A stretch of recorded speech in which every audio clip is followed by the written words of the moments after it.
ನಾವು ಕಳೆದ ಒಂದು ನಮ್ಮ ಕಾರ್ಯಕ್ರಮದಲ್ಲಿ ಎಫೆಸ ಪತ್ರಿಕೆ 4ನೇ ಅಧ್ಯಾಯ ಅದರಲ್ಲಿ 17 ಮತ್ತು 18ನೇ ವಚನದಲ್ಲಿ ನಾವು ಅನೇಕ ಸತ್ಯಗಳನ್ನು ಆಲೋಚನೆ ಮಾಡ್ತಾ ಬಂದೆವು.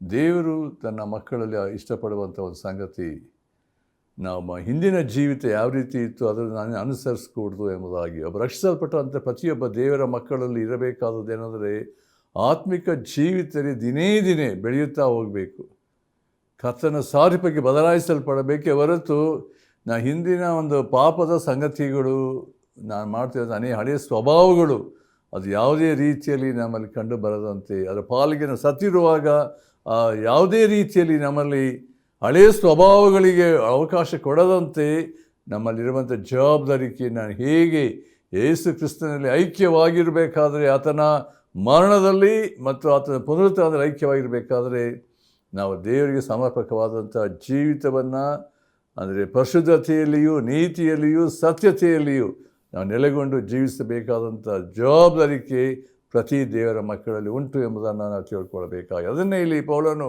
ಆ ಸಭೆಗೆ ತಿಳಿಸಬೇಕಾದರೆ, ಅಸ್ಥಿವಾರವಾಗಿ ಅನ್ಯಜನರು ನಡೆದುಕೊಳ್ಳುವ ಪ್ರಕಾರ ನೀವು ನಡ್ಕೊಳ್ಬೇಡ್ರಿ. ಕಾರಣ ಅದು ಅನೇಕ ವಿಷಯಗಳನ್ನು 4 ವಿಷಯಗಳನ್ನು ನಾವು ಆಲೋಚನೆ ಮಾಡ್ತಾ ಬಂದೆವು. ಅವರ ಮನಸ್ಸು, ಅವರ ಹೃದಯ, ಅವರ ಬುದ್ಧಿ ಏನಾಗಿದೆ ಎಲ್ಲ ದೇವರ ಜೀವಕ್ಕೆ ದೂರವಾಗಿರುವಂಥ ಸಂಗತಿ, ದೇವರ ಅನ್ಯೋನ್ಯತೆ, ದೇವರನ್ನು ಯಾವುದೇ ರೀತಿ ಅರಿಯದಂತೆ ಅದು ಮಾಡುವಂಥದ್ದು. ಸಹಿತ ಅಷ್ಟರ ಮಟ್ಟಿಗೆ ಜನರನ್ನು ಅಂದರೆ ಯೇಸು ಕ್ರಿಸ್ತನಲ್ಲಿ ನಂಬಿಕೆ ಇಡದಂತೆ ಅಂಥ ರೀತಿಯಲ್ಲಿ ಹೃದಯಗಳನ್ನು ಕಠಿಣ ಮಾಡಿ ದೇವರಿಂದ ದೂರ ಮಾಡಿದ್ದಾನೆ. ಅದಕ್ಕೆ ಸುವಾರ್ತೆಯಲ್ಲಿ ಶಕ್ತಿ ಸಾಮರ್ಥ್ಯತೆ ಏನಂದರೆ ಜನರ ಆತ್ಮಿಕ ಕಣ್ಣುಗಳನ್ನು ತೆರೆಯುವಂಥದ್ದು ಎಂಬುದಾಗಿ ನೋಡ್ತೇವೆ. ಯಾಕೆ ಈ ದಿನಗಳ ಸುವಾರ್ತೆ ಸಾರಲ್ಪಡಬೇಕು? ಅನೇಕ ಅಂಧಕಾರದಲ್ಲಿದ್ದಾರೆ. ಸುವಾರ್ತೆ ಮಾತ್ರ ಏನಂದರೆ ಅಂದರೆ ಜನರಿಗೆ ಸುವಾರ್ತೆ ಕೇಳುವಾಗ ಅವ್ರ ಹೃದಯಗಳು ಮಾರ್ಪಡುವ ಸಾಧ್ಯತೆ ಉಂಟು. ಸುವಾರ್ತೆ ಅವರ ಜೀವಿತಗಳಲ್ಲಿ ಒಂದು ಸಂಪೂರ್ಣ ರೂಪಾಂತರ ನಡೆಸುವುದಕ್ಕೆ ದೇವರಾತ್ಮನು ಅವರಲ್ಲಿ ಕಾರ್ಯ ಮಾಡುವ ಆತನಾಗಿದ್ದಾನೆ. ಈ ದಿವಸ ನಾವು ದೇವರ ವಾಕ್ಯದಲ್ಲಿ ಎಫೆಸ ಪತ್ರಿಕೆ 19-20ನೇ ವಚನವನ್ನು ಆಲೋಚನೆ ಮಾಡಲಿಕ್ಕಿದ್ದೇವೆ. ಅದು ಅನೇಕ ಸತ್ಯಗಳು ನಾವು ಇದನ್ನು ಕಂಡುಕೊಳ್ಳುವಾಗ ನಾವು ದೇವರು ಪ್ರತಿಯೊಬ್ಬ ವ್ಯಕ್ತಿಗಳಿಂದ ನಾವು ಅಪೇಕ್ಷಿಸುವ ಸಂಗತಿ, ನಮ್ಮ ಜವಾಬ್ದಾರಿಕೆ ಏನೆಂಬುದನ್ನು ಅನೇಕ ಸಂಗತಿಗಳನ್ನು ಗ್ರಹಿಸುವುದಕ್ಕೆ ನಮಗೆ ಸಾಧ್ಯತೆ ಉಂಟು. ಅದು ಹೀಗೆ ಉಂಟು. ದೇವರ ವಾಕ್ಯ ಸತ್ಯವೇದಿರುವುದಾಗಿ ನೋಡಬೇಕೆಂಬುದಾಗಿ ಕೇಳಿಕೊಳ್ತೇನೆ. ಅಲ್ಲಿ ಹೀಗೆ ಬರೆಯಲ್ಪಟ್ಟಿದೆ, ಅವರು ತಮ್ಮ ದುಸ್ಥಿತಿಗಾಗಿ ಸ್ವಲ್ಪವೂ ಚಿಂತಿಸದೆ ತಮ್ಮನ್ನು ಬಂಡುತನಕ್ಕೂ ಒಪ್ಪಿಸಿಕೊಟ್ಟು ಎಲ್ಲ ವಿಧವಾದ ಅಶುದ್ಧ ಕೃತ್ಯಗಳನ್ನು ಅತ್ಯಾಶೆಯಿಂದ ನಡೆಸುವವರಾಗಿದ್ದಾರೆ.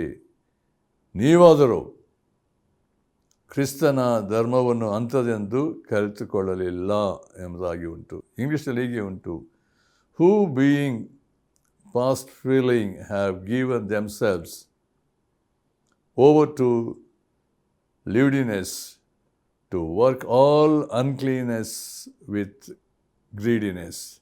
But you have not so learned Christ. ಈ ದೇವರ ವಾಕ್ಯದ ಸತ್ಯತೆಗಳನ್ನು ನಾವು ಇನ್ನು ಅನೇಕ ರೀತಿಯಲ್ಲಿ ನಾವು ಅರಿಯುವುದಕ್ಕೆ ದೇವರಾತ್ಮ ತಾನೇ ನಮಗೆ ಸಹಾಯ ನೀಡಲಿ ಎಂಬುದಾಗಿ ನಾವು ಆಲೋಚನೆ ಮಾಡೋಣ, ಪ್ರಾರ್ಥನೆ ಮಾಡೋಣ. ನಮ್ಮ ಪ್ರೀತಿಯುಳ್ಳ ತಂದೆಯ ದೇವರೇ, ನಿನ್ನ ವಾಕ್ಯದ ಸತ್ಯತೆಗಳನ್ನು ನಾವು ಓದುವಾಗ ಧ್ಯಾನಿಸುವಾಗಲೂ ನಮ್ಮ ಆತ್ಮೀಯ ಕಣ್ಣುಗಳನ್ನು ತೆರೆಯುವಾತನಾಗಿದ್ದಿ.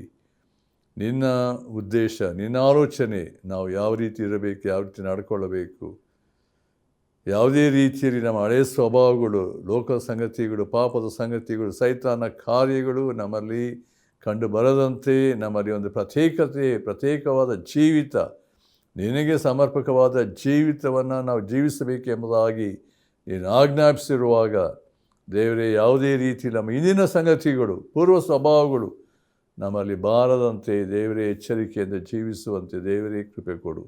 ನಮ್ಮನ್ನು ಸತ್ಯದಲ್ಲಿ ಸೇರಿಸಿ ಪ್ರತಿಷ್ಠೆಪಡಿಸಬೇಕೆಂಬುದಾಗಿ ಬೇಡ್ತೇವೆ. ಯಾರ್ಯಾರು ಈ ಕಾರ್ಯಕ್ರಮವನ್ನು ಕೇಳ್ತಿದ್ದಾರೆ ಒಬ್ಬೊಬ್ಬರ ಹೃದಯದಲ್ಲಿ ಕಾರ್ಯ ಮಾಡು. ನಿನ್ನ ದಾಸನಿಗೆ ಬೇಕಾದ ಕೃಪೆ ಕೊಟ್ಟು ನಿನ್ನ ಮಹಿಮೆಗಾಗಿ ನಡೆಸು. ಯೇಸು ಕ್ರಿಸ್ತನ ಹೆಸರಿನಲ್ಲಿ ಬೇಡ್ತೇನೆ ತಂದೆಯೇ, ಆಮೇನ್.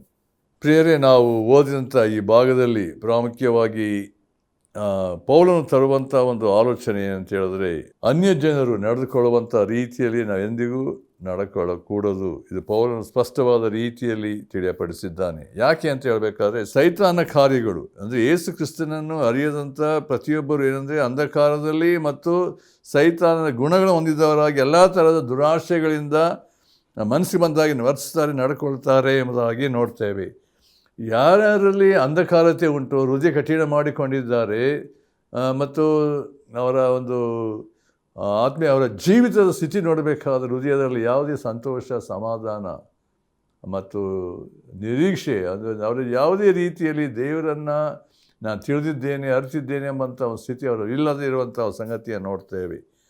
ಕಾರಣ ನಾವು ರೋಮಾಪುರ ಪತ್ರಿಕೆ 1:24 ಅದನ್ನು ಆಲೋಚನೆ ಮಾಡಿ 25 ನೋಡ್ತಾ ಬಂದು ದೇವರನ್ನು ಘನಪಡಿಸಲಿಲ್ಲ, ಸ್ತುತಿಸಲಿಲ್ಲ, ಆತನಿಗೆ ಸಮರ್ಪಿಸಿಕೊಳ್ಳಲಿಲ್ಲ.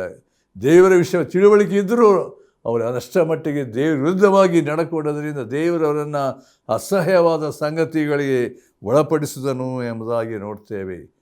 ಭಯಂಕರವಾದಂಥ ಒಂದು ಸ್ಥಿತಿಗೆ ಅವರನ್ನು ನಡೆಸಿ, ಅಂದರೆ ಯಾವಾಗ ಒಬ್ಬ ವ್ಯಕ್ತಿ ದೇವರು ಕೊಟ್ಟಂಥ ಅವಕಾಶ, ಸಮಯ ಮತ್ತು ಅವಕಾಶ ಅದನ್ನು ತಿಳಿಯದೆ ಹೋಗುವುದಾದರೆ ನೋಡಿರಿ, ನಾವು ಅದನ್ನು ಓದಕ್ಕೆ ಇಷ್ಟಪಡ್ತೇನೆ. ರೋಮಾಪುರ ಪತ್ರಿಕೆಯಲ್ಲಿ 23 ಓದ್ತೇನೆ. ದೇವರ ಮಹಿಮೆಯನ್ನು ಬಿಟ್ಟು ಅದಕ್ಕೆ ಬದಲಾಗಿ ಲಯವಾಗುವ ಮನುಷ್ಯ, ಪಶು, ಪಕ್ಷಿ, ಸರ್ಪಾದಿಗಳ ಮೂರ್ತಿಯನ್ನು ಮಾಡಿಕೊಂಡ್ರು. ಯಾವಾಗ ಅವರ ಮನಸ್ಸು ಕತ್ತಲೆ ಆಯಿತೋ ಆದಂಥ ಸ್ಥಿತಿಯಲ್ಲಿ ಎಂಥ ಸ್ಥಿತಿ ಆಯಿತು. ಆಮೇಲೆ 24ಕ್ಕೆ ಬರುವಾಗ, ಆದ ಕಾರಣ ಏನಂತೆ ಅವರ ಮನಸ್ಸಿನ ದುರಾಶೆಗಳಂತೆ ನಡೆದು ತಮ್ಮ ದೇಹಗಳನ್ನು ಮಾನಹೀನ ಮಾಡಿಕೊಳ್ಳಲಿ ಎಂದು ದೇವರು ಅವರನ್ನು ವಲಸಾದ ನಡತೆಗೆ ಒಪ್ಪಿಸಿದನು. ಅವರು ಸತ್ಯ ದೇವರನ್ನು ಬಿಟ್ಟು ಅಸತ್ಯವಾದನ್ನು ಹಿಡಿದುಕೊಂಡು ಸೃಷ್ಟಿಕರ್ತನನ್ನು ಪೂಜಿಸದೆ ಸೃಷ್ಟಿ ವಸ್ತುಗಳನ್ನೇ ಪೂಜಿಸಿ ಸೇವಿಸುವವರಾದರು. ಸೃಷ್ಟಿಕರ್ತನೊಬ್ಬನೇ ನಿರಂತರ ಸ್ತುತಿ ಹೊಂದತಕ್ಕವನು. ಆಮೇನ್. ಅಲ್ಲಿ ಪ್ರಾಮುಖ್ಯವಾದ ಸತ್ಯ, ಇಲ್ಲಿ ಪೌಲನು ರೋಮಾಪುರ ಪತ್ರಿಕೆಯನ್ನು 1ನೇ ಅಧ್ಯಾಯ ಓದುವಾಗ ಯಾವ ದೇವರು ತನ್ನ ಸೃಷ್ಟಿಯಲ್ಲಿ ತಾನು ಯಾರಾಗಿದ್ದಾನೆ ಎಂಬುದನ್ನು ಪ್ರಕಟಿಸಿಕೊಂಡಿದ್ದಾನೆ. ಪ್ರಿಯರೇ, ದೇವರ ಆಲೋಚನೆ, ದೇವರ ಕಾರ್ಯಗಳು, ಸತ್ಯಗಳು, ಎಲ್ಲ ಸಂಗತಿಗಳು ದೇವರು ಯಾವ ರೀತಿ ಮನುಷ್ಯನ ಮನಸ್ಸಾಕ್ಷಿಯಲ್ಲಿ, ಬುದ್ಧಿಗೆ ಎಲ್ಲವನ್ನು ತಿಳಿಯಪಡಿಸಿರಬೇಕಾದ್ರೆ, ದೇವರನ್ನು ಘನಪಡಿಸದೆ ಹೋದರೆ, ತಿಳಿಯದೆ ಹೋದರೆ ಸತ್ಯ ದೇವರು ಯಾರು, ಅದರ ಪರಿಶುದ್ಧನು, ನೀತಿ ಸ್ವರೂಪನು, ಪಾಪವನ್ನು ಹಾಗೆ ಮಾಡುವಂತನೂ ಎಂಬುದ ಆ ತಿಳುವಳಿಕೆ ಅನೇಕ ಇದ್ದರೂ ಅವರು ಮಾಡದೆ ಹೋದ್ದರಿಂದ ಆದಂಥ ಸಂಗತಿಗಳು ದೇವರವರನ್ನು ಅನಿಷ್ಟ ಭಾವಕ್ಕೆ ಒಪ್ಪಿಸಿದನು ಎಂಬುದಾಗಿ ನೋಡ್ತೇವೆ. ಇಲ್ಲಿ ಪೌಲನು ತರುವಂಥ ಒಂದು ಸಂಗತಿ, ಪಾಪದ ಒಂದು ಭಯಂಕರತೆ ಏನೆಂಬುದನ್ನು ನಾವು ನೋಡ್ತಾ ಇದ್ದೇವೆ. ಅಂದರೆ ಪಾಪದಲ್ಲಿ ಮುಳುಗಿ ಹೋದಂಥವರ ಸ್ಥಿತಿ ನೋಡಬೇಕಾದ್ರೆ ದೇವರವರನ್ನು ವಲಸಾದ ಸ್ಥಿತಿಗೆ ಒಪ್ಪಿಸಿದನು ಎಂಬಂಥ ಸಂಗತಿಯನ್ನು ಇಲ್ಲಿ ನೋಡಬೇಕಾದ್ರೆ, ನೋಹನ ಕಾಲದಲ್ಲಿ ಇದ್ದಂಥ ಒಂದು ಸಂಗತಿ ನೋಡ್ರಿ. ನಾವು ದೇವರ ವಾಕ್ಯದ ಆದಿಕಾಂಡ ಪುಸ್ತಕವನ್ನು ಓದಬೇಕಾದ್ರೆ 6ನೇ ಅಧ್ಯಾಯ ನೋಡಬೇಕಾದ್ರೆ, ಮನುಷ್ಯನು ತನ್ನ ಆಲೋಚಿಸುವುದು ಮನಸ್ಸಿನಲ್ಲಿ ಹೃದಯದ ಆಲೋಚಿಸಿ ಎಲ್ಲ ಕೆಟ್ಟದಾಗಿತ್ತು ಎಂಬುದಾಗಿ ನಾವು ನೋಡ್ತೇವೆ. ದೇವರು ಲೋಕವು ನೋಡಬೇಕಾದ್ರೆ ಮನುಷ್ಯನ ಸ್ಥಿತಿ, ಅವನ ಎಲ್ಲ ರೀತಿಯಲ್ಲಿ ಅವನ ನಡತೆ ಕೆಟ್ಟ ಎಲ್ಲದರಲ್ಲಿ ಅವನು ಏನಂತ ಹೇಳಿದ್ರೆ ಅಸಹ್ಯವಾಗಿ ನಡ್ಕೊಂಡಂಥ ಒಂದು ಸಂಗತಿ. ದೇವರು ಮನುಷ್ಯನ ಉಂಟು ಮಾಡೋದಕ್ಕೆ ಪಶ್ಚಾತ್ತಾಪಟ್ಟರು ಎಂಬುದಾಗಿ, ನೊಂದುಕೊಂಡರು ಎಂಬುದಾಗಿ ದೇವರ ವಾಕ್ಯದಲ್ಲಿ ನಾವು ನೋಡ್ತೇವೆ. ನಾವು ಮತ್ತಾಯ ಸುವಾರ್ತೆ 24ನೇ ಅಧ್ಯಾಯದಲ್ಲಿ ಬರುವಾಗ ನಾವು 25-31 ನೋಡಬೇಕಾದ್ರೆ, ಯೇಸು ಕ್ರಿಸ್ತನು 2ನೇ ಸಾರಿ ಬರುವಂಥ ಸಮಯದಲ್ಲಿ ಕೂಡ ಯಾವುದೇ ಸಮಯದಲ್ಲಿ ಯೇಸು ಕ್ರಿಸ್ತನು ಬರಲಿಕ್ಕಿದ್ದಾನೆ. ಈಗಿನ ಪ್ರಸ್ತುತ ಸ್ಥಿತಿ, ಲೋಕದ ಸ್ಥಿತಿ ನೋಡಬೇಕಾದ್ರೆ ಮನುಷ್ಯನ ನೈತಿಕತೆ, ಅವನ ಜೀವಿತ, ಅವನ ಕಾರ್ಯ, ಅವನ ಸ್ಥಿತಿ ನೋಡಬೇಕು. ಎಷ್ಟು ವಲಸಾದ ಜೀವಿತದಲ್ಲಿ ಪಾಪದಲ್ಲಿ ಮುಳುಗಿ ಹೋಗಿದ್ದಾನೆ, ಅದರಲ್ಲೇ ಆನಂದಿಸಿದ್ದಾನೆ ಎಂಬುದಾಗಿ ನೋಡ್ತೇವೆ. ದೇವರ ಪ್ರಜ್ಞೆ ಇಲ್ಲದಂಥ ಒಂದು ಸಂಗತಿ, ನಾನು ಸತ್ತರೆ ಎಲ್ಲಿಗೆ ಹೋಗ್ತೇನೆ, ನಾನು ನಿತ್ಯತ್ವ ಎಲ್ಲಿ ಕಳೆಯುತ್ತೇನೆ ಎಂಬಂಥ ಪ್ರಜ್ಞೆ ಇಲ್ಲದಂಥ ಒಂದು ಸಂಗತಿ ಎಂಬುದಾಗಿ ನಾವು ನೋಡ್ತೇವೆ. ನೋಹನ ದಿವಸದಲ್ಲಿಯೂ ಲೋಟನ ಕಾಲದಲ್ಲಿ ನೋಡಬೇಕಾದ್ರೆ ಅವರ ಅಸಹ್ಯವಾದಂಥ ವರ್ತನೆಗಳು, ಅವರ ಸಂಗತಿಗಳು ನೋಡಬೇಕಾದ್ರೆ, ನಾವು ರೋಮಾಪುರ ಪತ್ರಿಕೆಯಲ್ಲಿ ನಾವು ನೋಡಬೇಕಾದ್ರೆ ಅದನ್ನು ಅಲ್ಲಿ ಪ್ರತ್ಯೇಕವಾಗಿ ಅದನ್ನು ನೋಡಬೇಕಾದ್ರೆ ಗೊತ್ತಾಗ್ತದೆ. 1ನೇ ಅಧ್ಯಾಯ 6ನೇ ವರ್ಷ ನೋಡಬೇಕಾದ್ರೆ ಅಲ್ಲಿ ಈ ರೀತಿ ಉಂಟು. ಅವರು ಇಂಥದ್ದನ್ನು ಪಾಪದ ದೆಸೆಯಿಂದ ಉಂಟಾದಂಥ ಸಂಗತಿ ನೋಡ್ತೇವೆ. ಅವರು ಇಂಥದ್ದನ್ನು ಮಾಡಿದ್ದರಿಂದ ದೇವರು ಅವರನ್ನು ಕೇವಲ ತುಚ್ಛವಾದ ಕಾಮಾಭಿಲಾಷೆಗೆ ಒಪ್ಪಿಸಿದನು. ಹೇಗೆಂದರೆ ಅವರ ಹೆಂಗಸರು ಸ್ವಾಭಾವಿಕವಾದ ಭೋಗವನ್ನು ಬಿಟ್ಟು ಸ್ವಾಭಾವಿಕ ವಿರುದ್ಧವಾದ ಭೋಗವನ್ನು ಅನುಸರಿಸಿದರು.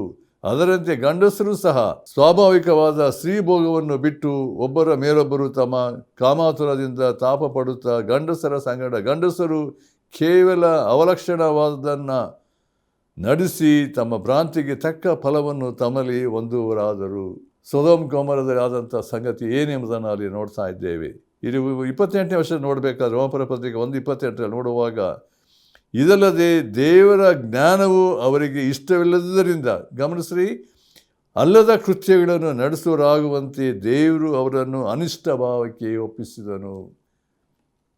ದೇವರು ಕೊಡುವಂಥ ಅವಕಾಶಗಳು, ತನ್ನ ಕೃಪೆ, ತನ್ನ ಕಾರ್ಯಗಳನ್ನು ಮನುಷ್ಯನು ಅದನ್ನು ತಿರಸ್ಕರಿಸುವುದಾದರೆ, ನಿರ್ಲಕ್ಷ್ಯ ಮಾಡುವುದಾದರೆ, ಅವನ ಒಂದು ಸ್ಥಿತಿ ಅವನ ಜೀವಿತದಲ್ಲಿ ಎಂಥ ಒಂದು ದುರಾವಸ್ಥೆಗೆ ಹೋಗಿ ಅನಿಷ್ಟ ಭಾವಕ್ಕೆ ಒಪ್ಪಿಸುವುದನು ಎಂಬುದಾಗಿ ದೇವರ ವಾಕ್ಯ ಹೇಳ್ತದೆ.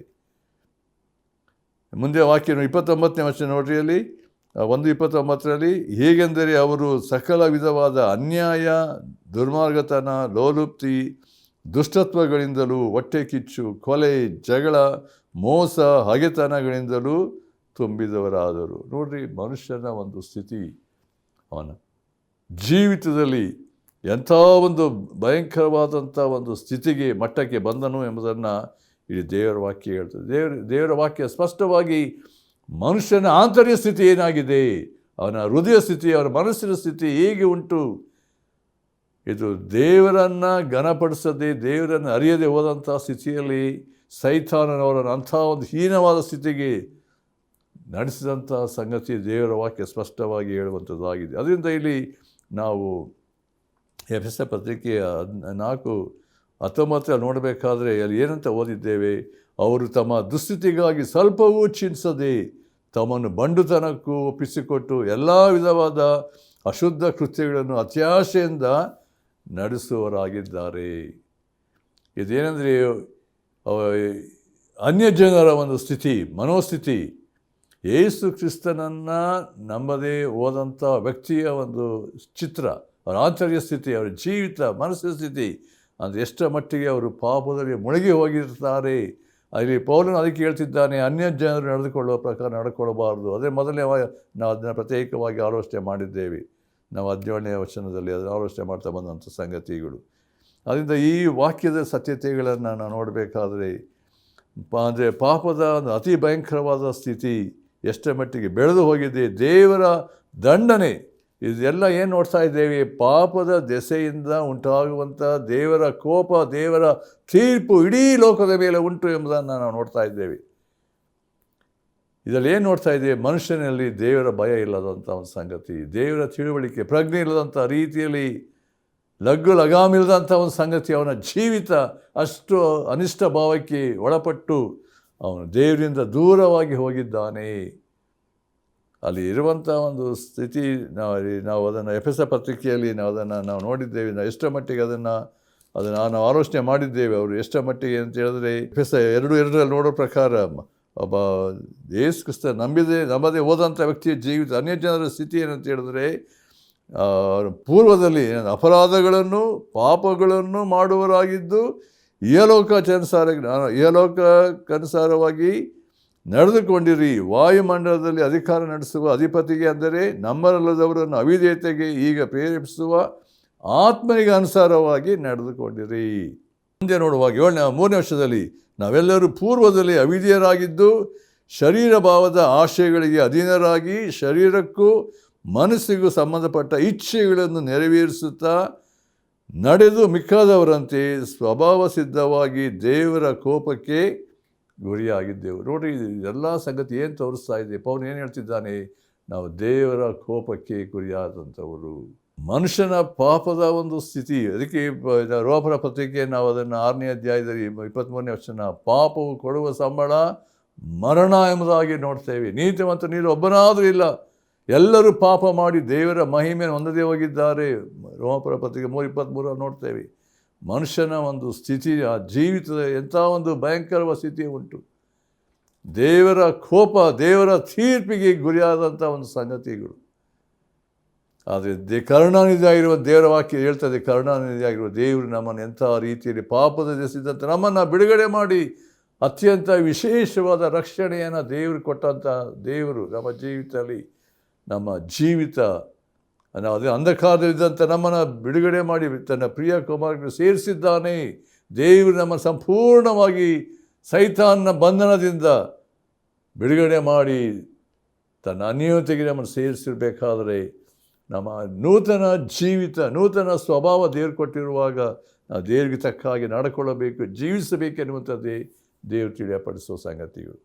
ದೇವರ ವಾಕ್ಯದಲ್ಲಿ ಇರುವಂಥ ಸಂಗತಿ ನೋಡುವಾಗ ನಾವು ಅದಕ್ಕೋಸ್ಕರ ದೇವರ ವಾಕ್ಯದಲ್ಲಿ ಸ್ಪಷ್ಟವಾದ ರೀತಿಯಲ್ಲಿ ನಮಗೆ ಎಚ್ಚರಿಕೆ ಕೊಡುವಂಥ ಸಂಗತಿ, ಜವಾಬ್ದಾರಿಕೆಯಲ್ಲಿ ನಮ್ಮ ಹಿಂದಿನ ಸಂಗತಿಗಳು. ಅದಕ್ಕೋಸ್ಕರ ಪೌಲ ಹೇಳ್ತಾನೆ, ನಾನು ಹಿಂದಿನ ಸಂಗತಿಗಳನ್ನು ಮರೆತು ಬಿಟ್ಟು ಮುಂದಿನವುಗಳನ್ನು ಹಿಡಿದುಕೊಂಡು ಓಡ್ತಾ ಇದ್ದೇನೆ.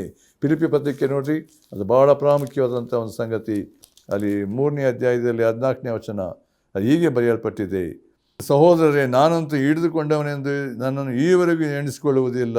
ಆದರೆ ಒಂದು, ನಾನು ಹಿಂದಿನ ಸಂಗತಿಗಳನ್ನು ಮರೆತು ಬಿಟ್ಟು ಮುಂದಿನವುಗಳನ್ನು ಹಿಡಿಯುವುದಕ್ಕೆ ಎದೆ ಬಗ್ಗಿದ್ದವನಾಗಿ ದೇವರು ಕ್ರಿಸ್ತನ ಮೂಲಕವಾಗಿ ನಮ್ಮನ್ನು ಮೇಲಕ್ಕೆ ಕರೆದು ನಮ್ಮ ಮುಂದೆ ಇಟ್ಟಿರುವ ಬಿರುದನ್ನು ಗುರಿ ಮಾಡಿಕೊಂಡು ಓಡುತ್ತಾ ಇದ್ದೇನೆ ಎಂಬುದಾಗಿ ಹೇಳುತ್ತಿದ್ದಾನೆ. ಹಿಂದಿನ ಸಂಗತಿಗಳು, ಪೂರ್ವ ಸ್ವಭಾವಗಳು, ಅದಕ್ಕೆ ನಮ್ಮಲ್ಲಿ ಯಾವುದೇ ರೀತಿಯಲ್ಲಿ ಅವಕಾಶ ಕೊಡದಂತೆ ನಾವು ಯಾವ ರೀತಿ ಜೀವಿಸಬೇಕೆಂಬುದಾಗಿ ದೇವರ ವಾಕ್ಯ ಹೇಳ್ತದೆ. ನೋಡಿರಿ, 20ನೇ ವಚನದ ನೋಡುವ ಅದೇ ನಾವು ಎಫೆಸ ಪತ್ರಿಕೆ 4:20 ನಾವು ನೋಡ್ತೇವೆ, ನೀವಾದರೂ ಕ್ರಿಸ್ತನ ಧರ್ಮವನ್ನು ಅಂಥದ್ದೆಂದು ಕಲಿತುಕೊಳ್ಳಿಲ್ಲ. ಅಂದರೆ ಇಂದಿನ ಸಂಗತಿಗಳು, ದುಷ್ಕೃತ್ಯಗಳು, ಅತ್ಯಾಶೆ ನಡೆಸ್ತಾರೆ ಅಂತ ಹೇಳಬೇಕಾದ್ರೆ, ಆದರೆ ನೀವಾದರೂ ಅಂತ ಹೇಳಬೇಕಾದ್ರೆ ದೇವರ ಮಕ್ಕಳಾದಂಥ ನೀವು, ಯೇಸು ಕ್ರಿಸ್ತನ ನಂಬಿದಂಥ ನೀವುಗಳು ಈಗೇನಂತ ಹೇಳಿದ್ರೆ, ಯೇಸು ಕ್ರಿಸ್ತನ ಮೂಲಕವಾಗಿ ನಿಮಗೆ ಸಿಕ್ಕಿದಂಥ ಒಂದು ಕೃಪೆಯ ಮೂಲಕ ಸಿಕ್ಕಿದ ರಕ್ಷಣೆ ಅದೇನು ಅಂತ ಹೇಳಿದ್ರೆ ಭಾಳ ಪ್ರಾಮುಖ್ಯವಾದಂದರೆ, ದೇವರು ನಿಮ್ಮ ಆ ಒಂದು ಪಾಪದ ಸ್ಥಿತಿಯಿಂದ ನಿಮ್ಮನ್ನು ಬಿಡುಗಡೆ ಮಾಡಿರುವಾಗ ಪಾಪದ ವಶಕ್ಕೆ ಹೋಗದಂತೆ ನಿಮ್ಮಲ್ಲಿ ಆ ಪವಿತ್ರತೆ, ಸತ್ಯತೆಯಲ್ಲಿ ನೆಲೆಗೊಳ್ಳಬೇಕಂಥದ್ದು ಭಾಳ ಪ್ರಾಮುಖ್ಯ, ಅತಿಶಯವಾದ್ದು ಎಂಬುದಾಗಿ ಹೇಳ್ತಿದ್ದಾನೆ. ಯೇಸು ಕ್ರಿಸ್ತನಲ್ಲಿರುವಂಥ ಒಂದು ಸಂಗತಿ ಭಾಳ ಪ್ರಾಮುಖ್ಯವಾದ್ದು ಏನಂತ ಹೇಳಿದ್ರೆ, ದೇವರ ವಾಕ್ಯದಲ್ಲಿ ಸ್ಪಷ್ಟವಾಗಿ ಅದನ್ನು ನಾವು ನೋಡ್ತಾ ಇದ್ದೇವೆ. ಏನಂತ ಹೇಳಿದ್ರೆ, ಅಲ್ಲಿ ನಾವು 20 ವಚನದಲ್ಲಿ ಏನಂತ ಉಂಟಲ್ಲಿ, ನೀವಾದರೂ ಕ್ರಿಸ್ತನ ಧರ್ಮ ಅಂಥದ್ದೆಂದು ಕಲಿತುಕೊಳ್ಳಲಿಲ್ಲ, ಆತನನ್ನೇ ಕೇಳಿದ್ದೀರಲ್ಲ, ಆತನಲ್ಲಿ ಉಪದೇಶವನ್ನು ಹೊಂದಿದ್ದೀರಲ್ಲ ಎಂಬುದಾಗಿದೆ. ಮುಂದಿನ ವಾಕ್ಯಗಳಲ್ಲಿ, ಅದು ಮುಂದಿನ ಭಾಗದಲ್ಲಿ ಅದನ್ನು ಆಲೋಚನೆ ಮಾಡಲಿಕ್ಕಿದ್ದೇವೆ. ಅಂದರೆ ದೇವರು ನಮ್ಮನ್ನು ಯೇಸು ಕ್ರಿಸ್ತನ ಮೂಲಕವಾಗಿ ಕರುಣಿಸಿ ರಕ್ಷಿಸಿ ನಮ್ಮನ್ನು ತನ್ನ ಮಗನ ಅನ್ಯೋನ್ಯತೆಗೆ ನಮ್ಮನ್ನು ಸೇರಿಸಿರುವಂಥ ಸಮಯದಲ್ಲಿ ನಾವು ಹೇಗೆ ಇರಬೇಕು, ಹೇಗೆ ಜೀವಿಸಬೇಕೆನ್ನುವಂಥದ್ದು ಅಲ್ಲಿ ಭಾಳ ಪ್ರಾಮುಖ್ಯವಾದ ಸತ್ಯತೆಗಳನ್ನು ನೋಡ್ತೇವೆ. ಯೇಸು ಕ್ರಿಸ್ತನು ಈ ಲೋಕಕ್ಕೆ ಬೆಳಕಾಗಿ ಬಂದಿರುವಾಗ ಅಲ್ಲಿ ನೋಡ್ತೇವೆ, ಯೇಸು ಕ್ರಿಸ್ತನ ನಂಬಿದಂಥವರಲ್ಲಿ ಏನುಂಟು, ಬೆಳಕು. ಕತ್ತಲೆಯಿಂದ ನಮ್ಮನ್ನು ಬೆಳಕಿಗೆ ತಂದಿದ್ದಾನೆ. ಒಂದು ಪ್ರತ್ಯೇಕವಾಗಿ 1 ಯೋಹಾನ ಪತ್ರಿಕೆ 1ನೇ ಅಧ್ಯಾಯ ಅಲ್ಲಿ 5ನೇ ವಚನದಲ್ಲಿ ನಾವು ನೋಡುವ ಪ್ರಕಾರ ಗೊತ್ತಾಗ್ತದೆ. ಏನಂತ ಹೇಳಿದ್ರೆ, ಯೋಹಾನ ಪತ್ರಿಕೆ 1:5 ಹೀಗೆ ಉಂಟು, ನಾವು ಆತನಿಂದ ಕೇಳಿ ನಿಮಗೆ ತಿಳಿಸುವ ವಾರ್ತೆ ಏನೆಂದರೆ, ದೇವರು ಬೆಳಕಾಗಿದ್ದಾನೆ ಮತ್ತು ಆತನಲ್ಲಿ ಎಷ್ಟು ಮಾತ್ರವೂ ಕತ್ತಲೆ ಇಲ್ಲ ಎಂಬುದೇ. ಅಲ್ಲಿ ನಮ್ಮಲ್ಲಿ ಯಾವಾಗ ಯೇಸು ಕ್ರಿಸ್ತನ ಅನ್ಯೋನ್ಯತೆಗೆ ಬರುವಂಥ ಸಮಯ, ಅದು ಯೋಹಾನ ಸುವಾರ್ತೆ 8:12 ನೋಡಬೇಕಾದ್ರೆ, ನಾನೇ ಲೋಕಕ್ಕೆ ಬೆಳಕಾಗಿದ್ದೇನೆ, ನನ್ನ ಅನುಸರಿಸುವನು ಕತ್ತಲೆಯಲ್ಲಿ ನಡೆಯದೆ ಜೀವ ಕೊಡುವ ಬೆಳಕನ್ನು ಹೊಂದಿದವನಾಗಿರುವನು ಎಂಬುದಾಗಿ ನಾವು ನೋಡ್ತೇವೆ.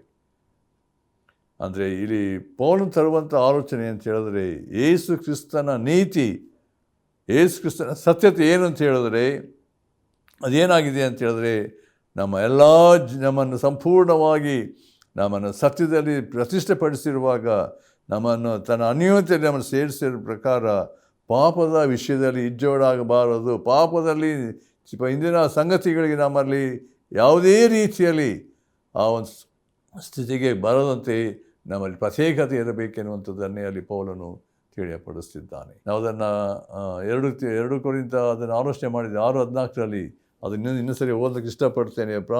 ಹೆಚ್ಚಿನ ಸತ್ಯತೆಗಳಲ್ಲಿ ಪೌಲನು ತರುವಂಥ ಒಂದು ರೀತಿಯಲ್ಲಿ ನಾವು ನೋಡಬೇಕಾದ್ರೆ ಅಲ್ಲಿ ಹೀಗೆ ಬರೆಯಲ್ಪಟ್ಟಿದೆ, ನೀವು ಕ್ರಿಸ್ತ ನಂಬಿಕೆ ಇಲ್ಲದರೊಂದಿಗೆ ಸೇರಿ ಇಜ್ಜೋಡರಾಗಬೇಡ್ರಿ, ಧರ್ಮಕ್ಕೂ ಅಧರ್ಮಕ್ಕೂ ಜೊತೆ ಏನು, ಬೆಳಕಿಗೂ ಕತ್ತಲೆಗೂ ಐಕ್ಯವೇನು, ಕ್ರಿಸ್ತನಿಗೂ ಸೈತಾನಿಗೂ ಒಡನಾಟವೇನು, ನಂಬುವವನಿಗೂ ನಂಬದೇ ಇರುವವನಿಗೂ ಪಾಲುಗಾರಿಕೆ ಏನು, ದೇವರ ಮಂದಿರಕ್ಕೂ ವಿಗ್ರಹಗಳಿಗೂ ಒಪ್ಪಿಗೆ ಏನು.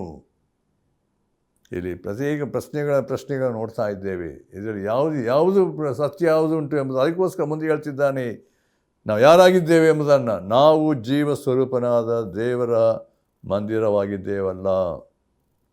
ನಾವು ಯಾರು? ನಮ್ಮ ಸ್ಥಿತಿ, ನಾವು ದೇವರ ಮಕ್ಕಳಾಗಿರಬೇಕಾದ್ರೆ ದೇವರ ಅನ್ಯೋನ್ಯತೆಯಲ್ಲಿ, ದೇವರ ಸಂಸರ್ಗದಲ್ಲಿ, ದೇವರ ಮಹಿಮೆ ಪ್ರಭಾವದಲ್ಲಿ ನಾವು ಜೀವಿಸ್ತಿರುವಾಗ, ದೇವರ ಪ್ರಸನ್ನತೆಯನ್ನು ಮಧ್ಯೆ ಇರುವಂಥ ಸಮಯದಲ್ಲಿ ಹೊಸ ಜೀವಿತ, ಹೊಸ ಬೆಳಕು ಕರ್ತನ ಕೊಟ್ಟಿರುವಾಗ ನಮ್ಮಲ್ಲಿ ಯಾವುದೇ ರೀತಿಯಲ್ಲಿ ಲೋಕದ ಸಂಗತಿಗಳು, ಪಾಪದ ಸಂಗತಿಗಳು, ಸೈತಾನ ಕಾರ್ಯಗಳು, ನಾವು ಪೂರ್ವದಲ್ಲಿ ಮಾಡ್ತಾ ಇದ್ದಂಥ ಪಾಪದ ಯಾವುದೇ ಸಂಗತಿ ನಮ್ಮ ಜೀವಿತದಲ್ಲಿ ಕಂಡು ಬರದಂತೆ ನಾವು ಯೇಸು ಕ್ರಿಸ್ತನಲ್ಲಿ ನೂತನ ಸೃಷ್ಟಿಗಳಾಗಿದ್ದೇವಂತ ಆ ಒಂದು ಸ್ಥಿತಿಯಲ್ಲಿ ನಾವು ಜೀವಿಸಬೇಕೆನ್ನುವಂಥ ಸ್ಪಷ್ಟವಾದಂಥ ಒಂದು ಆತ್ಮಿಕ ಸತ್ಯವನ್ನು, ಅಸ್ಥಿವಾರವನ್ನು ಇಲ್ಲಿ ಪೌಲನು ಈ ಸಭೆಗೆ ತಿಳಿಯಪಡಿಸಿ ಅವರಿಗೆ ಜವಾಬ್ದಾರಿಕೆಯಲ್ಲಿ ಜೀವಿಸಬೇಕು, ಕರ್ತನಿಗೆ ನಂಬಿಗಸ್ತರಾಗಿ, ಕರ್ತನಿಗೆ ಭಯದಿಂದ ದೇವರ ಕೃಪೆಯನ್ನು ಆಶ್ರಯಿಸಿ ಜೀವಿಸಬೇಕೆಂಬಂಥ ಸ್ಪಷ್ಟವಾದ ತಿಳುವಳಿಕೆಯನ್ನು ಇಲ್ಲಿ ನೀಡುವಂಥ ಸಂಗತಿಯನ್ನು ನಾವು ನೋಡ್ತಾ ಇದ್ದೇವೆ. ಇದು ಭಾಳ ಪ್ರಾಮುಖ್ಯವಾದ ಸತ್ಯತೆಯನ್ನು ನಾವು ಇಲ್ಲಿ ಹೇಳ್ತಿರ್ಬೇಕಾದ್ರೆ, ಇಲ್ಲಿ ಪೌರನು ಹೇಳಬೇಕಾದ್ರೆ ಹೇಳ್ತಿರೋ ಸಂಗತಿ, ಕತ್ತಲೆಯ ಜೀವಿತ, ಪಾಪದ ಆಳ್ವಿಕೆ, ಸೈತಾನನ ದಾಸತ್ವದಿಂದ ನಾವು ಏನಂತ ಹೇಳಿದ್ರೆ ಅದರಿಂದ ಮೋಸ ಹೋಗಬಾರದು ಎಂಬಂಥ ರೀತಿಯಲ್ಲಿ ಇಲ್ಲಿ ಪೌಲನು ತಿಳಿಯಪಡಿಸಿದ್ದಾನೆ. ಪ್ರಿಯರೇ, ಈ ದಿನಗಳನ್ನು ನೋಡುವಾಗ ಅನೇಕರಲ್ಲಿ ಏನಂದರೆ ನರಕದ ವಿಷಯದಲ್ಲಿ, ನಾನು ಸತ್ತ ನಂತರ ಎಲ್ಲಿಗೆ ಹೋಗ್ತೇನೆ, ನಾನು ನಿತ್ಯತ್ವ ಎಲ್ಲಿ ಕಳೆಯುತ್ತೇನೆ, ಅದರ ಪ್ರಜ್ಞೆ ಅನೇಕರಲ್ಲಿಲ್ಲ. ತಮ್ಮದೇ ಆದಂಥ ಪಾಪದಲ್ಲಿ, ಲೋಕದ ವಿಷಯದಲ್ಲಿ, ಕುಡಿಕತನದಲ್ಲಿ, ವ್ಯಭಿಚಾರದಲ್ಲಿ, ಲೋಕದ ಆಶೆಗಳಲ್ಲೇ ಮಗ್ನರಾಗಿ ಹೋಗಿರುವಂಥ ಸಂಗತಿಗಳು. ಯಾವಾಗ ನಾನು ಈ ಲೋಕವನ್ನು ಬಿಡುತ್ತೇನೆ, ಮುಂದಿನ ಸಂಗತಿ ಏನು, ನಿತ್ಯತ್ವದ ಪ್ರಶ್ನೆ ಅನೇಕರಲ್ಲಿ ಇಲ್ಲದೆ ಪಶುಪ್ರಾಯರಾಗಿ ಜೀವಿಸುವಂಥ ಒಂದು ಸಂಗತಿ ಲೋಕದಲ್ಲಿ ನೋಡ್ತಾ ಇದ್ದೇವೆ. ಅಂದರೆ ಮನುಷ್ಯನ ನೈತಿಕ ಮಟ್ಟ ಭಾಳ ಕೆಟ್ಟು ಹೋಗಿರುವಂಥ ಅಧೋಸ್ಥಿತಿ ಬಂದಿರುವಾಗ, ಎಲ್ಲ ಕಡೆ ನೋಡುವಾಗ ಸೈತಾನ ಕಾರ್ಯಗಳು ಹೆಚ್ಚಾಗ್ತಿರುವಂಥ ಸಂಗತಿಯಲ್ಲಿ ಮನುಷ್ಯನು ಏನಂತ ಹೇಳಿದ್ರೆ ಬೆಳಕಿಗಿಂತ ಕತ್ತಲೆನೇ ಹೆಚ್ಚಾಗಿ ಪ್ರೀತಿಸುವಂಥ ಒಂದು ಸಂಗತಿ, ಲೋಕ ಕೊಡ್ತಕ್ಕಂಥ ಆ ಸಂತೋಷ, ಆ ಒಂದು ತೃಪ್ತಿಯಲ್ಲಿ, ಲೈಂಗಿಕ ವಿಷಯದಲ್ಲಿ ಸಂಪೂರ್ಣ ಮನುಷ್ಯನೇನಾದ್ರು ಒಳಪಟ್ಟು ಅದರಲ್ಲಿ ಏನಂದರೆ ಸಂಪೂರ್ಣವಾಗಿ ತನ್ನ ಜೀವಿತವನ್ನು, ತನ್ನ ದೇಹವನ್ನು ಮಾರಿಕೊಂಡಿದ್ದಾನೆ ಎಂಬುದಾಗಿ ನೋಡ್ತೇವೆ. ಅನೇಕ ಯವನಸ್ಥ ಮಕ್ಕಳ ಜೀವಿತ ನೋಡುವಾಗ ಡ್ರಗ್ಸ್ನಲ್ಲಿ, ಕುಡಿಕತನದಲ್ಲಿ ಮುಳುಗಿ ಹೋಗಿದ್ದಾರೆ. ಒಳ್ಳೆಯ ಸಂಬಳ ಉಂಟು, ಒಳ್ಳೆಯ ಹಣ ಬರ್ತದೆ, ಅದೇ ಏನಂದರೆ ಜೀವಿತದಲ್ಲಿ ಸಂಪೂರ್ಣವಾಗಿ ತಮ್ಮ ಮನಸ್ಸಿಗೆ ಬಂದ ಹಾಗೆ ಜೀವಿಸುವಂಥ ಒಂದು ಸಂಗತಿ. ದೇವರ ವಾಕ್ಯ ಹೇಳ್ತದೆ, ಒಂದೇ ಒಂದು ಸಾರಿ ಸಾಯುವಂಥದ್ದು, ನಂತರ ಏನುಂಟು, ಮನುಷ್ಯನಿಗೆ ನ್ಯಾಯ ತೀರ್ಪು ಉಂಟು. ಇಬ್ರಿಯ ಪತ್ರಿಕೆಯಲ್ಲಿ ನೋಡ್ತೇವೆ.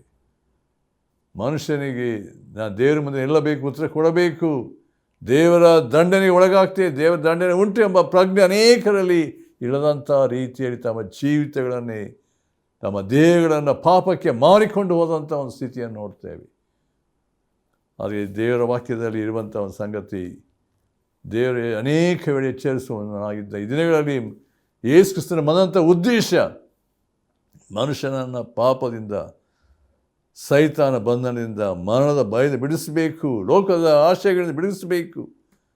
ಯೇಸು ಕ್ರಿಸ್ತನನ್ನು ನಂಬುವಂಥವರಿಗೆ ಮಾತ್ರ, ಯೇಸು ಕ್ರಿಸ್ತನಲ್ಲಿರ್ತಕ್ಕಂಥ ಸುವಾರ್ತೆಯನ್ನು ಯಾರು ಕೇಳ್ತಾರೆ, ಯೇಸು ಕ್ರಿಸ್ತ ಇಡೀ ಲೋಕದ ಜನರ ಪಾಪಗಳನ್ನು ತನ್ನ ದೇಹದ ಹೊತ್ತುಕೊಂಡು ಬಿಡುಗಡೆ ಕೊಟ್ಟಿದ್ದಾನೆ. ಪ್ರಿಯರು, ಯೇಸು ಕ್ರಿಸ್ತನ ನಂಬಿಕೆ ಇಡುವಂಥ ಪ್ರತಿಯೊಬ್ಬರಿಗೆ ಎಂಥ ಪಾಪ ಮಾಡಿರ್ಬೋದು, ಎಂಥ ದುರಾವಸ್ಥೆ ದುಷ್ಟತನ ಮಾಡಿರ್ಬಹುದಾದರೆ ಯೇಸು ಕ್ರಿಸ್ತನ ಕೃಪೆ, ಯೇಸು ಕ್ರಿಸ್ತ ನಿನ್ನ ಪಾಪಕ್ಕಾಗಿ ಸತ್ತಿರುವಾಗ, ತನ್ನ ಪ್ರಾಣವನ್ನೇ ಕೊಟ್ಟಿರುವಾಗ ಯೇಸು ಕ್ರಿಸ್ತನ ರಕ್ತ ಎಲ್ಲ ಪಾಪಗಳನ್ನು ಅದೇನು ಮಾಡ್ತದೆ, ಅದು ಶುದ್ಧಿ ಮಾಡುವಂಥದ್ದಾಗಿದೆ, ನಮ್ಮನ್ನು ದೇವರ ಮಕ್ಕಳೆಂಬುದಾಗಿ ಸ್ವೀಕರಿಸುವಂಥದ್ದಾಗಿದೆ ಎಂಬುದಾಗಿ ನೋಡ್ತೇವೆ. ಅದರಿಂದ ಪ್ರಿಯರೇ, ಈ ಲೋಕದಲ್ಲಿ ಯಾಕೆ ಸುವಾರ್ತೆ ಸಾಲ್ಪಡಬೇಕಾಗಿದೆ? ಮನುಷ್ಯನು ಯೇಸು ಕ್ರಿಸ್ತನಿಲ್ಲದೆ ನರಕಕ್ಕೆ ಹೋಗ್ತಿದ್ದಾನೆ, ನರಕದ ಹಾದಿಯಲ್ಲಿದ್ದಾನೆ. ದೇವರ ಸುವಾರ್ತೆ, ಇದೀಗ ಯೇಸು ಕ್ರಿಸ್ತನ ಸುವಾರ್ತೆ ಎಲ್ಲರಿಗೂ ಸಾಲ್ಪಡಬೇಕಾಗಿದೆ. ನಮ್ಮ ರಕ್ಷಿಸಲ್ಪಟ್ಟಂಥ ಪ್ರತಿಯೊಬ್ಬ ವ್ಯಕ್ತಿಯಲ್ಲಿ ನಾವು ಮಾಡಬೇಕಾದ ಕಾರ್ಯ, ಹೇಳಬೇಕಾದ ಸುವಾರ್ತೆ, ಯೇಸು ಕ್ರಿಸ್ತನ ಮೂಲಕ ಸಿಗ್ತಕ್ಕಂಥ ಪಾಪದ ಬಿಡುಗಡೆಯ ಒಂದು ಆ ಸುವಾರ್ತೆ ಅನೇಕರಿಗೆ ಮುಟ್ಟಿಸಬೇಕಾಗಿದೆ. ದೇವರ ಆ ರೀತಿಯಲ್ಲಿ ನಮ್ಮನ್ನು ತನ್ನ ಮಹಿಮೆಗಾಗಿ ತನ್ನ ಸೇವೆಯನ್ನು ಉಪಯೋಗಿಸಲಿ ಎಂಬುದಾಗಿ ನಾವು ಬೇಡಿಕೊಳ್ಳಬೇಕಾಗಿದೆ. ಅದರಿಂದ ಈ ಸಮಯದಲ್ಲಿ ವಾಕ್ಯ ನೋಡುವಾಗ ದೇವರು ತನ್ನ ಮಕ್ಕಳಿಗೆ ಕೊಟ್ಟ ಜವಾಬ್ದಾರಿ ಕೇಳಿ ನಮ್ಮ ಪೂರ್ವ ಸ್ವಭಾವ ಇಂದಿನ ಸಂಗತಿ ಅನುಸರಿಸದೆ ನಾವು ಜವಾಬ್ದಾರಿಕೆಯಿಂದ ಕರ್ತನಿಗೆ ಸಮರ್ಪಕವಾದ ಜೀವಿತವನ್ನು ಜೀವಿಸಬೇಕು, ಕರ್ತನ ಮಾರ್ಗದಲ್ಲಿ ಕರ್ತನ ಸತ್ಯತೆ ನೆಲೆಗೊಳ್ಳಬೇಕೆಂಬಂಥ ಎಚ್ಚರಿಕೆಯನ್ನು ಕೊಟ್ಟಿರುವಾಗ ಕರ್ತನ ಮಹಿಮೆಗಾಗಿ ನಾವು ಜೀವಿಸೋಣ. ದೇವರ ಮಾತುಗಳನ್ನು ನಮಗೆ ಆಶೀರ್ವದಿಸಲಿ. ಪ್ರಾರ್ಥನೆ ಮಾಡೋಣ. ನಮ್ಮ ಪ್ರೀತಿಯುಳ್ಳ ತಂದೆಯಾದ ದೇವರೇ, ನಿನ್ನ ವಾಕ್ಯದ ಸತ್ಯತೆಗಳನ್ನು ಗ್ರಹಿಸಿ ಅದಕ್ಕೆ ತಕ್ಕ ಹಾಗೆ ನಡ್ಕೊಳ್ಳುವಂತೆ ಕೃಪೆ ಕೊಡು. ಯಾರು ಕರ್ತನೆ ಇದನ್ನು ತಿರಸ್ಕರಿಸದಂತೆ ತಮ್ಮ ಜೀವಿತದಲ್ಲಿ ಕೊಟ್ಟಂಥ ಕೃಪೆಯ ಕಾಲದಲ್ಲಿ ಆ ಸುವಾರ್ತೆಯ ನಂಬಿ ಯೇಸು ಕ್ರಿಸ್ತನಿಂದ ಸಿಗತಕ್ಕಂಥ ಪಾಪದ ಬಿಡುಗಡೆ, ಪರಲೋಕದ ಬಾಧ್ಯತೆ ಹೊಂದಿ ನಿನ್ನ ಬಳಿಗೆ ಬರುವಂತೆ ನಿನ್ನ ಆತ್ಮನ ಕಾರ್ಯ ಸಾಧಿಸು. ನಿನ್ನ ಮಹಿಮೆಗಾಗಿ ನಡೆಸಿ ಕೇಳಿದಂಥ ವಾಕ್ಯ ಒಬ್ಬೊಬ್ಬರ ಹೃದಯದಲ್ಲಿ ಕಾರ್ಯ ಸಾಧಿಸಿ ನಿನಗೆ ಸಮರ್ಪಕವಾದ ಜೀವಿಸುವಂತೆ ಮಾಡು. ಯೇಸು ಕ್ರಿಸ್ತನ ಹೆಸರಿನಲ್ಲಿ ಬೇಡ್ತೇವೆ. ಆಮೆನ್. ಪ್ರೀತಿಯ ಯೇಸುವೇ, ನನಗಾಗಿ ನೀನು ದೀನನಾಗಿ ನೀ ಜನಿಸಿದಿ. ಪಾಪದಿಂಬಿಡಿಸಿ ಕರುಣೆ ತೋರಿಸಿ ನನ್ನನ್ನು ಹುಡುಕಿ ರಕ್ಷಿಸಿದಿ. ಪ್ರೀತಿಯ ಯೇಸುವೇ, ನನಗಾಗಿ ನೀನು ದೀನನಾಗಿ ನೀ ಜನಿಸಿದಿ. ಪಾಪದಿಂಬಿಡಿಸಿ ಕರುಣೆ ತೋರಿಸಿ ನನ್ನನ್ನು ಹುಡುಕಿ ರಕ್ಷಿಸಿದಿ.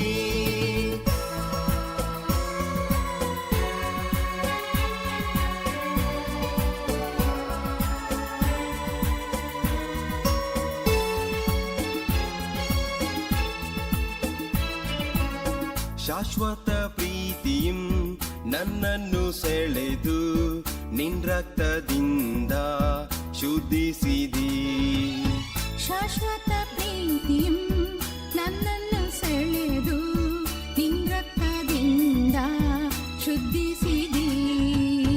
ನಿನ್ ಪ್ರೀತಿಗೆ ನಾ ಬದಲೇನು ಕೊಡಲಿ, ನನ್ನನ್ನು ನಿಂಗೆ ಅರ್ಪಿಸುವೆ. ನಿನ್ ಪ್ರೀತಿಗೆ ನಾ ಬದಲೇನು ಕೊಡಲಿ, ನನ್ನನ್ನು ನಿಂಗೆ ಅರ್ಪಿಸುವೆ. ಪ್ರೀತಿಯ ಯೇಸುವೇ, ನನಗಾಗಿ ನೀನು ದೀನನಾಗಿ ನೀ ಜನಿಸಿದಿ.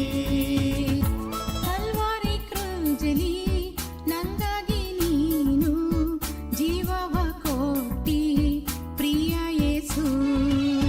ಕಲ್ವಾರಿ ಕ್ರೂಜಲಿ ನಂಗಾಗಿ ನೀನು ಜೀವವ ಕೊಟ್ಟಿ ಪ್ರಿಯ ಯೇಸು. ನಿನ್ನಾತ್ಮದಿಂದ ನನ್ನನ್ನು ಮುದ್ರಿಸಿ ನಿನ್ ರಾಜ್ಯಕ್ಕಾಗಿ ಸೇರಿಸಲು. ನಿನ್ನಾತ್ಮದಿಂದ ನನ್ನನ್ನು ಮುದ್ರಿಸಿ ನಿನ್ ರಾಜ್ಯಕ್ಕಾಗಿ ಸೇರಿಸಲು. ಪ್ರೀತಿಯ ಯೇಸುವೇ, ನನಗಾಗಿ ನೀನು ದೀನನಾಗಿ ನೀ ಜನಿಸಿದಿ. ಪಾಪದಿಂಬಿಡಿಸಿ ಕರುಣೆ ತೋರಿಸಿ ನನ್ನನ್ನು ಹುಡುಕಿ ರಕ್ಷಿಸಿದಿ. ಪ್ರೀತಿಯ ಯೇಸುವೇ, ನನ್ನ